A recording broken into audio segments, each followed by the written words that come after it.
पंहिंजे ईमान खे यार कामिल कयो, पंहिंजे ईमान खे यार कामिल कयो, मुस्तफ़ा ॾे महबत खे माइल कयो, पंहिंजे ईमान खे यार कामिल कयो।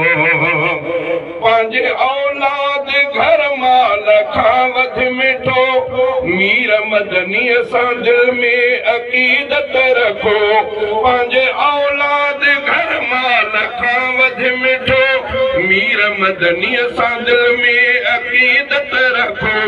नाम सभु आशिक़नि मंझि शामिल कयो, नाम सभु आशिक़नि मंझि शामिल कयो, पंहिंजे ईमान खे यार कामिल कयो, मुस्तफ़ा ॾे महबत खे माइल कयो, पंहिंजे ईमान खे यार कामिल कयो।